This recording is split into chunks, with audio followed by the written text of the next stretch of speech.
Sean Kim-san. Sean Kim-san died at 80. Master San Kim-sean, a renowned proponent of the Kun Labokator martial art, passed away this afternoon, June 3rd, after suffering a heart attack. He was 80 years old. Vath Shamruan, Secretary General of the National Olympic Committee of Cambodia, NOCC, told the Post that Kim-sean passed away at 1:40 p.m. Shamruan paid testament to Kim-sean's significant contributions to reviving the ancient Khmer martial art, work which led to its eventual inscription in the UNESCO Intangible Cultural Heritage of Humanity list in 2022.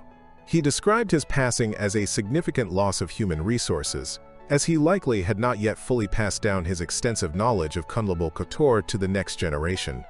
Founder of Kun Labokator lost to illness. We are greatly saddened because he was a living treasure, thanks to his knowledge and skills. He said he had more skills to share with the younger generation, although he had done so much already, he said. We are thankful to him for his commitment to Kun Labokator. He did so much for the martial art and for the nation, he added. Our Dara, Deputy Secretary General of the Cambodian Lebgator Federation and a disciple of Master San Kim-sean, said the master's death is a profoundly sorrowful moment for those who love Lebgator. Today is a deeply sad day for all martial arts students, teachers, and enthusiasts of Kun Labokator. We have lost our revered master. In the past, he always inspired us, his students, to become teachers and leaders in the field of Labokator. He achieved many accomplishments for us and for the nation, Dara explained. At the age of 13, Kim-sean began training in Labokator under Master Kim Leek at Mahamantre Pagoda, later training in freestyle and international boxing. Shigeo Nagashima. Shigeo Nagashima dies at 89. Arguably the most popular athlete of all time in Japan's sporting history prior to Otani's arrival, who helped make baseball the country's national pastime, Nagashima died on Tuesday, the 3rd of June, morning in Tokyo. He was 89. The cause of death was pneumonia, the Yomiuri Giants, the only team Nagashima knew in 32 years as a player and a manager, said in a statement. A symbol of Japan's post-war growth, who was affectionately known as Mr. Baseball or Mr. Giants, Nagashima became a national hero, helping Giants win 9 consecutive Japan Series championships from 1965 to 1973, alongside world home run king Sadaharu Oh. Nagashima, with O and ex-New York Yankees star Hideki Matsui, served as one of the final torchbearers at the opening ceremony of the Olympic Games Tokyo 2020. Nagashima was recently seen at the MLB Tokyo Series in March, featuring Otani and the World Series champions Los Angeles Dodgers. Otani offered his prayers via Instagram shortly ahead of the Dodgers game against the New York Mets, saying, quote, "I offer my sincerest condolences." After winning the 2000 Japan Series for a second time as Giants skipper, Nagashima turned his sights to the Olympic Games as he was appointed to manage the national team for Athens 2004, generating unforeseen enthusiasm among Japanese sports fans. But just before the Games in March 2004, Nagashima was forced to step down after suffering a stroke. It would not be until the Tokyo 2020 opening ceremony that he finally realized his long-held dreams of Olympic participation, following intense rehab to claw back from his illness like the fighter he was famously known to be. Richard R. Eakin. Richard R. Eakin dies at 86. Former East Carolina University Chancellor Richard Eakin has died at the age of 86. Eakin, who led ECU from 1987 to 2001, continued to serve the university in various academic and leadership roles after his tenure as chancellor. Eakin began his career in mathematics and held numerous administrative positions before arriving in Greenville. He is remembered for his lasting impact on ECU and is survived by his wife, Jo, their children and grandchildren. Former East Carolina University Chancellor Richard R. Dick Eakin has passed away at 86. According to Eakin's obituary, he held a number of leadership posts there, including Assistant Dean of the Graduate School, Vice Provost for Student Affairs, and Vice President for Planning and Budgeting.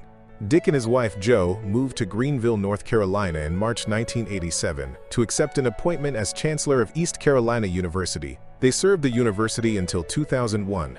Dick is survived by his wife Jo, children Matthew Glenn Eakin, Susan, and Meredy Lynn Knight. grandchildren Megan Eakin and Natalie Eakin, brother-in-law Larry Gilman, and numerous nephews and nieces. Conflict dies at 63. British punk rock star Colin Jerwood has tragically died aged 63 after a short illness. The singer's band, Conflict, announced the sad news today, sharing, "It is with a very heavy heart to announce Colin passed away after a short illness. We know for his supporters that this is difficult news to hear." Explaining that they had set up an online page to post tributes to their friend, they added, "We appreciate that many of you might want to share your condolences. We have set up this online memorial page that you can contribute to. You can also donate to charities in his memory." Then, sharing a heartbreaking request from Colin's family, they continued, "Colin's family meant the world to him, and he would want their wishes to be respected. We kindly request that you do not attend his funeral. His family will be reading through any comments on the memorial page, and your presence will be felt. We appreciate all your support for Colin and Conflict over the years." Punk group Conflict was originally based in Eltham, South London. Formed in 1981, the original lineup consisted of Colin, Francisco, Paco Carreno, John, Steve, Pauline, and Paul aka a nihilistic nobody. Colin founded Conflict amid the punk boom in the UK and was known for his strong stance on animal rights and anti-fascism. Under Colin's leadership, Conflict released music through their own Motorhate Records label, supporting other bands, including Hagar the Womb and Icons of Filth. The star's death has left a significant impact on the punk rock community, with tributes pouring in from fans and fellow musicians alike. One took to X, saying, "That's sad news. Only saw Conflict once. Chelmsford YMCA early 1980s. One of the best gigs I have ever been to. R.I.P." Morris Talansky dies at 92. According to the verdict, Talansky transferred hundreds of thousands of dollars to former Prime Minister Olmert over several years. Jewish-American businessman Morris Talansky passed away on Monday evening at the age of 92. Talansky, who also goes by Moshe, was known for serving as a key witness in the cash envelopes affair, in which former Prime Minister Ehud Olmert was convicted of receiving money illegally while serving as mayor of Jerusalem. According to the verdict, Talansky transferred hundreds of thousands of dollars to former Prime Minister Olmert over several years. Jewish-American businessman Morris Talansky passed away on Monday evening at the age of 92. Talansky, who also goes by Moshe, was known for serving as a key witness in the cash envelopes affair, in which former Prime Minister Ehud Olmert was convicted of receiving money illegally while serving as mayor of Jerusalem. He was laid to rest in a cemetery in Beit Shemesh, according to Ynet. He was an Orthodox Jew from Long Island, New York. Both he and Olmert jointly founded the New Jerusalem Fund, a charity aimed at raising money for projects in Israel's capital. Fred Espenak dies at 71. Astronomy has lost one of its most assiduous calculators of eclipses with the passing of astronomer Fred Espenak. On April 15, 2025, Espenak announced on his Facebook page that he had idiopathic pulmonary fibrosis, his health was declining rapidly, and that he would immediately be entering hospice care. Doctors determined that the disease had progressed too far for a lung transplant. He passed away peacefully on Sunday, June 1st at his home in Portal, Arizona. He was 71. Fred was a well-known and highly regarded expert on eclipses, so much so that he became almost as well known by his nom de plume, Mr. Eclipse. He first got interested in astronomy when he was 8 years old. I was visiting my grandparents on Long Island when a neighbor boy invited me to see the moon through his new telescope. Just one look, and I was hooked. After a relentless 6-month campaign, my parents conceded to my request and I received a 60mm Tasco refractor for Christmas, Espenak wrote in his biography on astropixels.com. Fred first became attracted to eclipses when, at the age of 9, he witnessed a partial eclipse of the sun from the New York metropolitan area. 7 years later, on March 7, 1970, when the moon's dark shadow tracked along the Atlantic seaboard, he was able to coerce his parents to borrow the family car where he traveled by himself to North Carolina and witnessed his very first total solar eclipse. Initially, he expected it to be a once-in-a-lifetime experience, but when totality ended, Fred knew he had to see another total eclipse. Indeed, that 1970 eclipse would be the first of 31 totalities he would journey to see during his lifetime. Jonathan Joss. Jonathan Joss dies at 59. Jonathan Joss, an actor on King of the Hill who voiced John Redcorn, died in a shooting on Sunday, San Antonio police confirmed to Variety. He was 59. San Antonio officers were dispatched to a shooting in progress at a home on Sunday night around 7 p.m. When they arrived at the scene, they found Joss near the road after he was shot multiple times.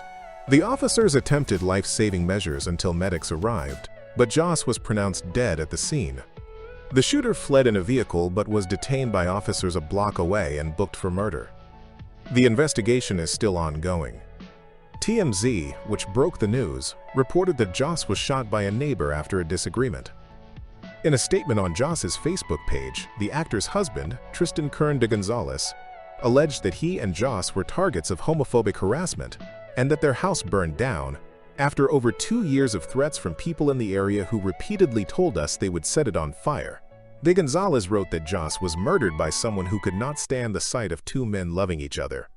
My husband Jonathan Joss and I were involved in a shooting while checking the mail at the site of our former home. That home was burned down after over 2 years of threats from people in the area who repeatedly told us they would set it on fire. We reported these threats to law enforcement multiple times, and nothing was done, De Gonzalez wrote. Throughout that time, we were harassed regularly by individuals who made it clear they did not accept our relationship. Much of the harassment was openly homophobic. When we returned to the site to check our mail, we discovered the skull of one of our dogs and its harness placed in clear view. Steve Wright. Steve Wright dies at 82. Steve Wright, who played tackle for the Green Bay Packers from 1964 to 67, died Sunday at a care facility in Augusta, Georgia. Wright was 82. While Wright played in relative obscurity during his 4 seasons in Green Bay and also at his other 4 NFL stops, he was the model for what is now the Walter Payton Man of the Year trophy. The trophy sculpture was created in Wright's likeness and it hasn't changed. Drafted in the 5th round in 1964, Wright played sparingly as a rookie. At the time, the Packers were blessed with 3 outstanding veteran tackles: Norm Masters, Forrest Gregg, and Bob Skoronski. Masters and Gregg started the first 7 games as the left and right tackles, respectively. Skoronski, who had played tackle his first 6 seasons, had been moved to center to replace Jim Ringo.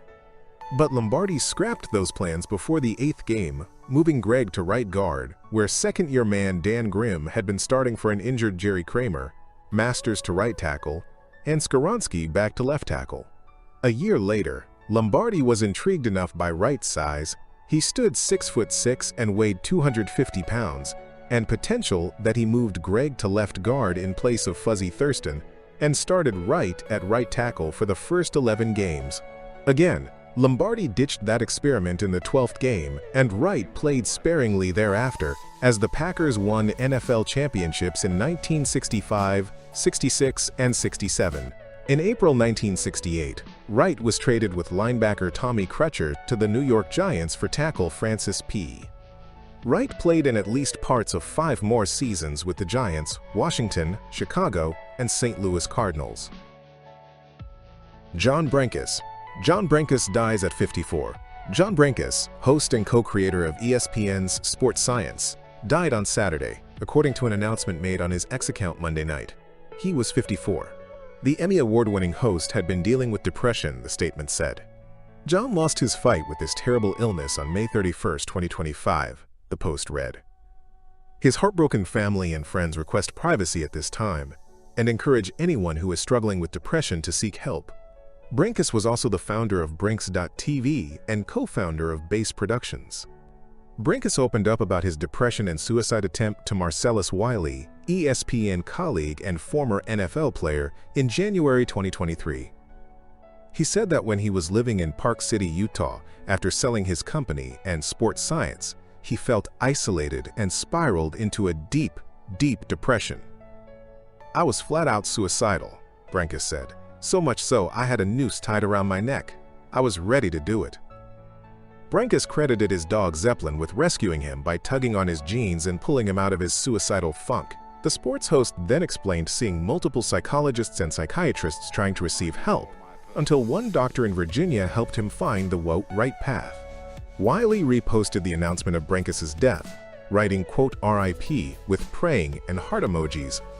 Brenkus's sports science series aims to uncover sports' biggest myths and mysteries by using cutting-edge technology to measure momentum, friction, and the laws of gravity, ESPN describes on its website. The series won 6 Emmy Awards, first airing on Fox Sports in 2007 before moving to ESPN. In a tribute on ESPN, Brenkus was described as an innovator, an entertainer, and an educator who will be missed by many. Stanley Fischer. Stanley Fischer dies at 81. Stanley Fischer, an economist and central banker whose scholarship and genial, consensus-seeking style helped guide global economic policies and diffuse financial crises for decades, died on Saturday at his home in Lexington, Mass. He was 81. The cause was complications of Alzheimer's disease, his son Michael said. Mr. Fischer served as the head of Israel's central bank from 2005 to 2013, as vice chairman of the Federal Reserve Board from 2014 to 2017, and as the number 2 officer at the International Monetary Fund from 1994 to 2001, when that agency was struggling to contain financial panics in Mexico, Russia, Asia, and Latin America. As a professor at MIT, he was a thesis advisor or mentor to an extraordinary range of future leaders, including Ben S. Bernanke, later chairman of the Fed, Mario Draghi, president of the European Central Bank, and Kazuo Uda, governor of the Bank of Japan. His former students also included 2 people who chaired the U.S. Council of Economic Advisors, Christina D. Romer and N. Gregory Mankiw, as well as Lawrence H. Summers, who served as Secretary of the Treasury and President of Harvard University. He had a role in shaping a whole generation of economists and policymakers, Mr. Bernanke said in a February 2024 interview for this obituary. That included spurring Mr. Bernanke's initial interest in macroeconomics and monetary policy. In 1998, The Times described Mr. Fischer as the closest thing the world economy has to a battlefield medic. He helped negotiate a rescue package for Russia by cell phone while standing atop a sand dune on Martha's Vineyard, where he was on vacation. Betsy Yoakum. Betsy Yoakum dies at 104. Funeral services are scheduled for this weekend for a former South Bend Blue Sox player.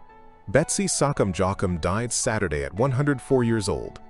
Jochum was a member of the All-American Girls Professional Baseball League from 1943 to 1948.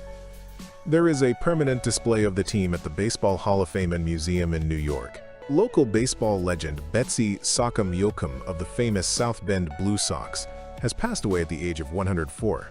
According to our reporting partners at the South Bend Tribune, she died this past Saturday at Southfield Village. Jochum was a member of the All-American Girls Professional Baseball League from 1943 to 1948. She played that entire stint with the Blue Sox as a pitcher, outfielder, and standout hitter.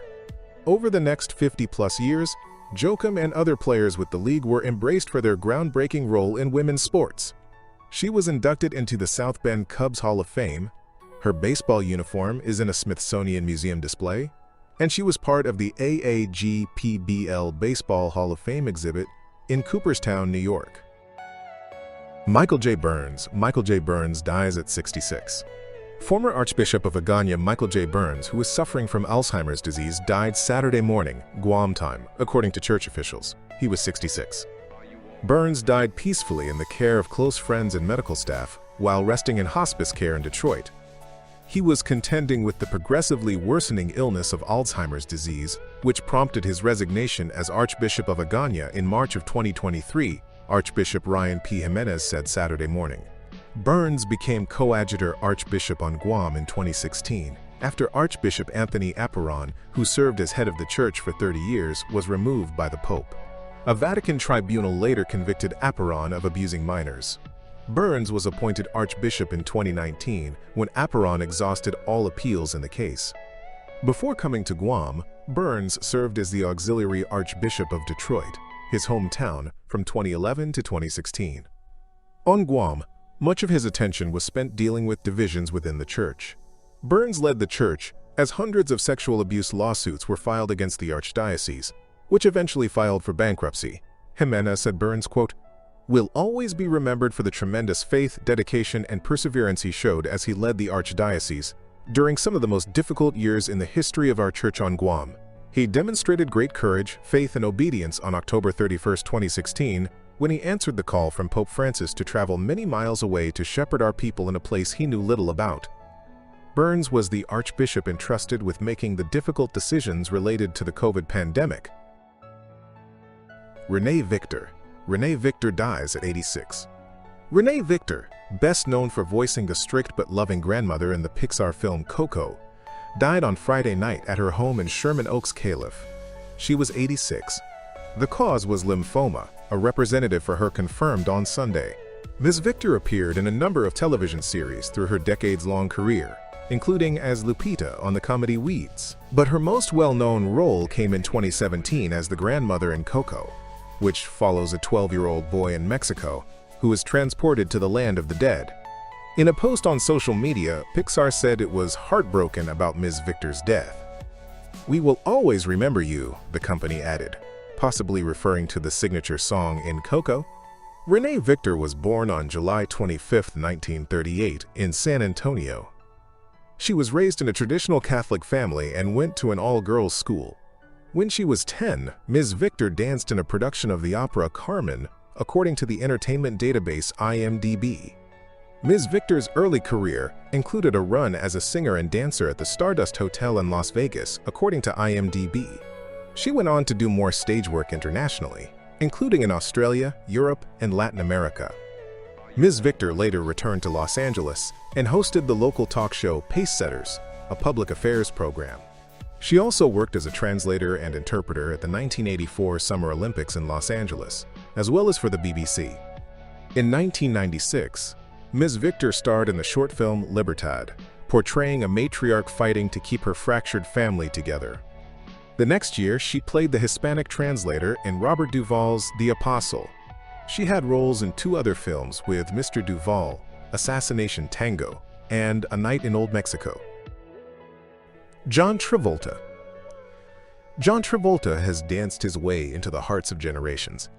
From the disco floors of Saturday Night Fever to the magnetic charm of Grease, from the depths of Pulp Fiction to the tenderness of Phenomenon, he has shown the world every shade of emotion: joy, sorrow, resilience, and love. But now, behind the scenes of a life filled with unforgettable moments, John Travolta is facing one of his most difficult challenges. His health is very poor, and the risk of further complications continues to grow. For a man who once moved with effortless rhythm and carried his characters with boldness and vulnerability, this chapter of slowing down is hard to witness. His smile, once the spark of any room, is now softer, still present, still warm, but accompanied by a quiet weariness that only those close to him truly understand. John has faced unimaginable loss in his life. He has carried grief with grace and continued forward with strength, not only for himself but for his children, his fans, and those who have leaned on his light for inspiration. And now, as his own body grows tired, that same inner strength is being tested more than ever. There is courage in the way he navigates this pain. There is grace in how he accepts help, how he cherishes the small moments, and how he never lets go of love. Through every hardship, he continues to reflect the kindness, humor, and generosity that have always defined him. For those of us who've laughed, cried, and danced because of John Travolta, this is a moment to send that love back. Thank you, John, for every performance, every memory, every bit of hope you've sparked. You've lifted so many with your light. Now, may that same light surround you with peace, with comfort, and with unshakable love.